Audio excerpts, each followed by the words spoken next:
With us now is Joe Kaufman. Joe, it's a pleasure to have you with us Thank on you. the Shalom Show.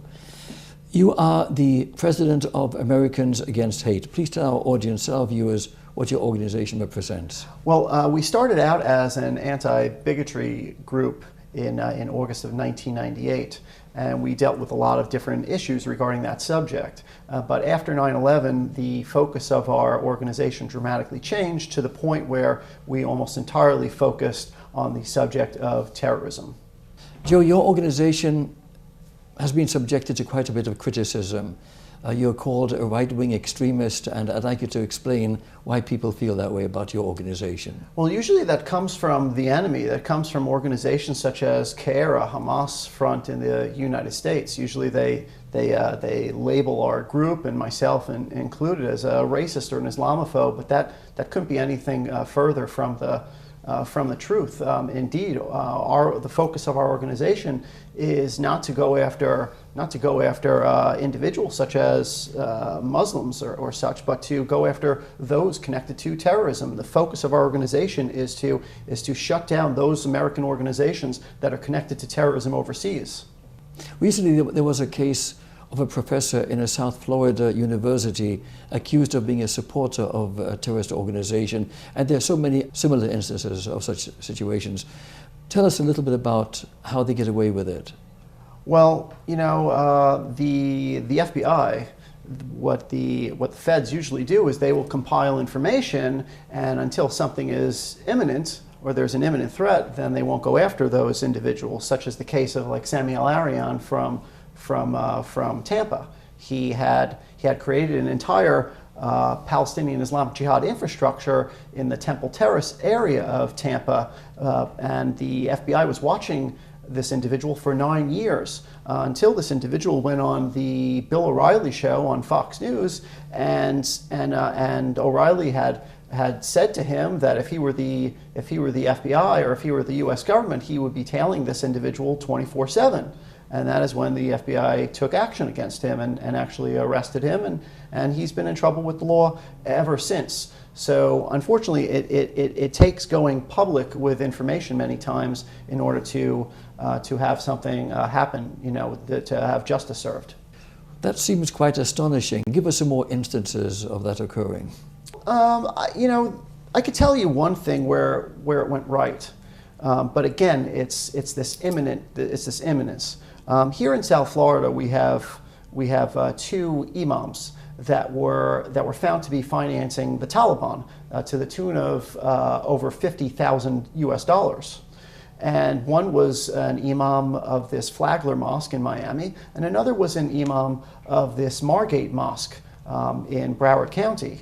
And both of these individuals were involved together, and the FBI came in and they arrested the two, and now they're awaiting their trial. But the case was that it was some kind of imminent threat. One of the imams had stated that this money was to go towards specifically towards weapons and explosives, and that would mean to target U.S. troops overseas. But if these individuals were involved in activity over a period of time, such as Al-Arian, I think that they would probably tend to wait on the situation.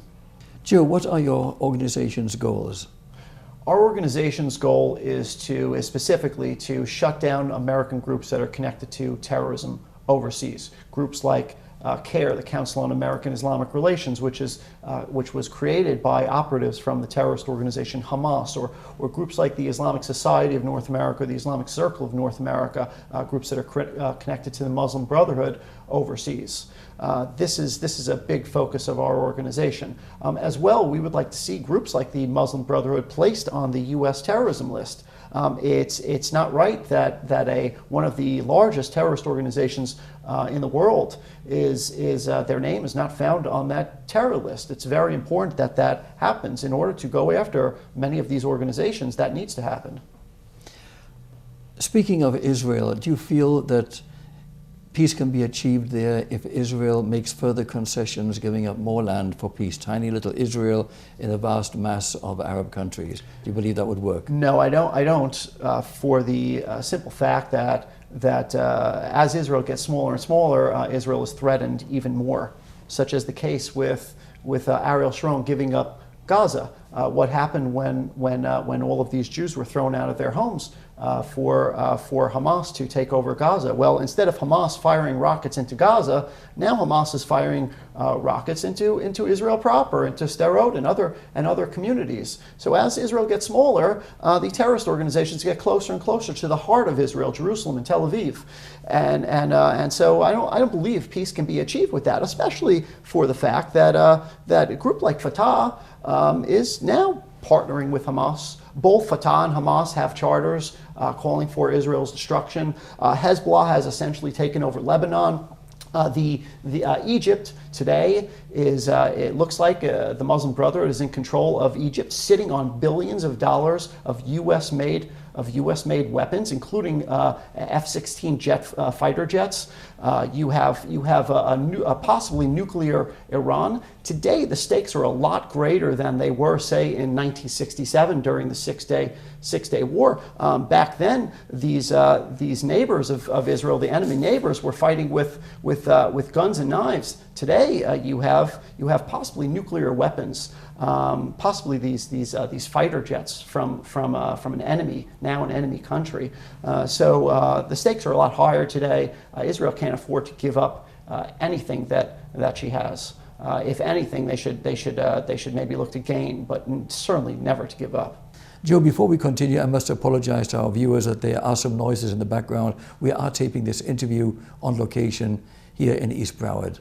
Joe, thinking of giving up land for peace, before 1967, there was no peace with Israel's neighbors, and today individuals are saying that if Israel would give up land, more land for peace, that perhaps the Arabs and the Muslims in general would accept what they refused to accept before 1967. What are your thoughts on that?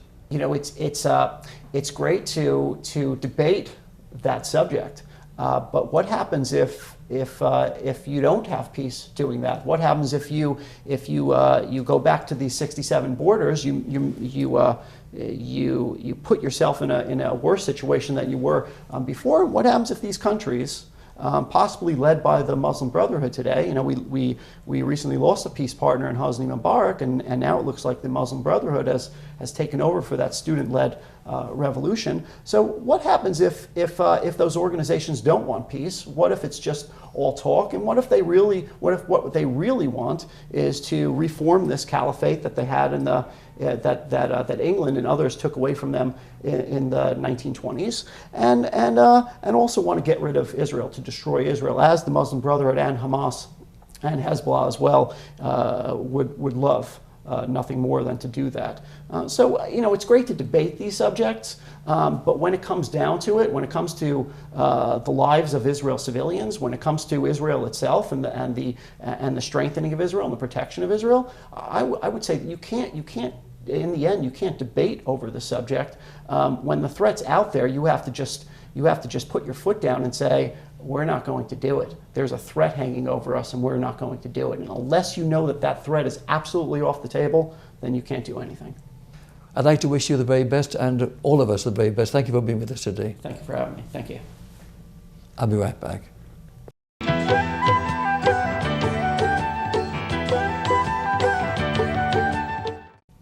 This concludes our special show for today from On Location in South Florida. I'm Richard Peretz. Thank you for being with us.